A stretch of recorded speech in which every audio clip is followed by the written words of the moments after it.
Plastex tekee käyttötavaroita. Muovihan on meidän päämateriaali, mutta paljon tehdään nykyään sitten jo muistakin materiaaleista.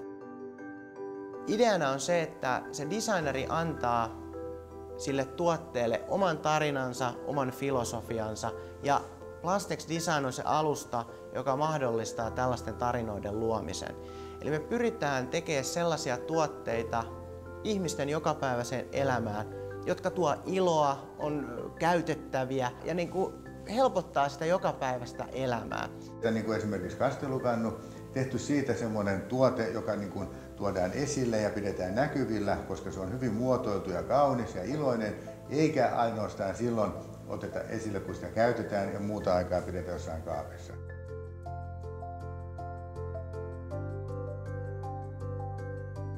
Tuotteissa on tärkeänä käytettävyys ja toisena tulee esteettisyys. Näiden kanssa mä aina tappelen. Esteettisyys on hyvin vahva. Monasti se idea lähtee sieltä.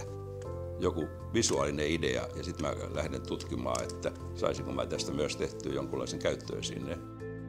Kyllä mä vähän ehkä taustaltani on semmoinen, voisi sanoa vähän tämmöinen insinöörimuotoilija, että kyllä mä jotenkin innostun aina jostain rakenteista tai materiaalista ja sen kautta sitten ehkä viimeiseksi tulee sitten se esineen muoto. Että kun me eletään tämmöisessä niin sanotussa materiaalin maailmassa, niin jotenkin mä oon katsonut, että se voisi olla semmoinen uusi lähtökohta miettiä jollain lailla ympäristöystävällisesti esimerkiksi sitä materiaaleja ja lähteä sitä kautta työstämään niitä uusia esineitä. Tämähän lähtee, niin kuin tuolikin lähtee istujafunktiosta, niin tämä lähtee tavallaan kukan funktiosta. Et jos on hyvin laaja malja ja on pitkävartisia kukkia, niin ne harottaa eri suuntiin. Niin tämä kerää kaikki varret ja täällä saa sitten avata tätä kukkaa vaikka kuinka paljon. Ja mun perusvärithän oli musta, valkoinen ja kirkas. Ja tavallaan värittömiä, koska väri on kukassa itsessään.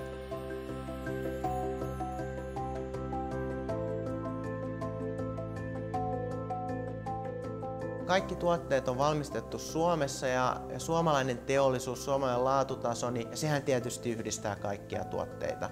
Ja mehän käytetään kierrätettävää polyeteeniä ja nämä on tietysti sellaisia, voisi sanoa jo itsestäänselvyyksiä sitten tämän laatutason osalta. Mutta sehän on itse asiassa kaikista ekologisin tapa, että kun tuote kestää isältä pojalle, niin silloinhan se on sellainen, että se ei ole tällaista kertakulutusta, että jos tuotteen ostaa ja se kestää vuoden tai 2, niin siitähän tulee valtava ympäristökuormitus.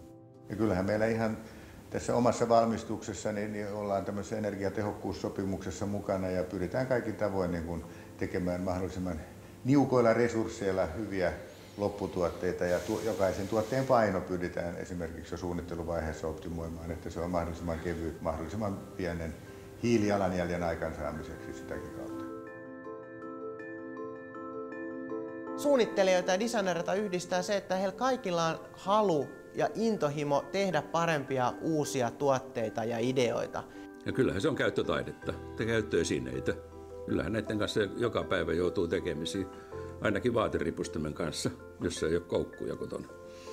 Ja onhan siellä sitten aina joku semmoinen hauska juju. Esimerkiksi kastelukannussakin, niin mä luulen, että ensimmäisenä pistää silmää, että se ei ole suora, vaan se on vähän vino. Se on jo matkalla kastelemaan. Kauniita esineitä jokapäiväisessä käyttöympäristössä, semmoista filosofiaa, mitä minä kannatan. Tämä designin määritelmä mun mielestä loistavalla tavalla toteutuu näiden designereiden tavassa toteuttaa ja ideoida ja suunnitella niitä tuotteita, että tehdään parempia tuotteita kuin mitä markkinoilla tällä hetkellä on. Ei ainoastaan niin, että ne on parempia ja ehkä toimivampia, vaan että niissä on sitten myös se oma luonteenomainen joku piirre, näkökulma, muoto tai muuta, että siinä on se oma leimaisuus sitten, joka nimenomaan on kyseiselle suunnittelijalle tyypillistä. Ja se, että nämä designerit, niin hehän tuo sitä omaa elämän filosofiaa ja iloa niihin tuotteisiin. Ja me pyritään antaa se mahdollisuus näille designereille. Ja kuluttajathan loppukädessä sitten käyttää ja nauttii näiden tuotteiden filosofiasta. Tulevaisuudessa ollaan viemässä tätä ajatusta siihen suuntaan, että puhutaan virtuaalisesta tuotekehityksestä ja pyritään saamaan mahdollisimman suuri massa tuotteita kuluttajien arvioitavaksi jo ennen kuin sitä itse tuotetta aletaan valmistaa. Ja sieltä sitten kuluttaja saa valita ne parhaat tuotteet ja tällä me pystytään entistä paremmin sitä kuluttajaa palvelemaan.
Plastex tekee käyttötavaroita.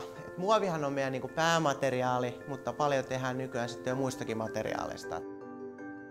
Ideana on se, että se designeri antaa sille tuotteelle oman tarinansa, oman filosofiansa ja Plastex Design on se alusta, joka mahdollistaa tällaisten tarinoiden luomisen. Eli me pyritään tekemään sellaisia tuotteita ihmisten jokapäiväiseen elämään, jotka tuo iloa, on käytettäviä ja helpottaa sitä jokapäiväistä elämää. Niin kuin esimerkiksi kastelukannu, tehty siitä semmoinen tuote, joka tuodaan esille ja pidetään näkyvillä, koska se on hyvin muotoiltu ja kaunis ja iloinen, eikä ainoastaan silloin oteta esille, kun sitä käytetään ja muuta aikaa pidetään jossain kaapissa.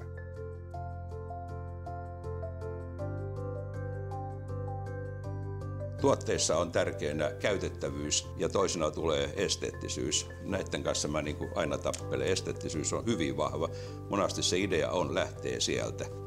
Joku visuaalinen idea ja sitten mä lähden tutkimaan, että saisinko mä tästä myös tehtyä jonkunlaisen käyttöesineen.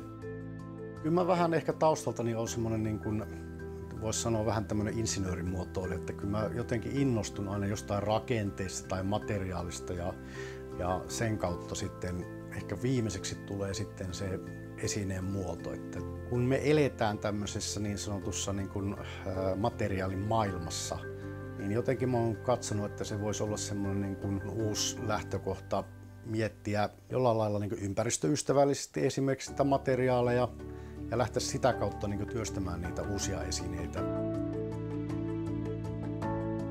Tämähän lähtee, niin kuin tuolikin lähtee istujafunktiosta, niin tämä lähtee tavallaan kukan funktiosta. Et jos on hyvin laaja malja ja on pitkävartisia kukkia, niin ne harottaa eri suuntiin. Niin tämä kerää kaikki varret ja täällä saa sitten avata tätä kukkaa vaikka kuinka paljon. Ja mun perusvärithän oli musta, valkoinen ja kirkas. Ja tavallaan värittömiä, koska väri on kukassa itsessään.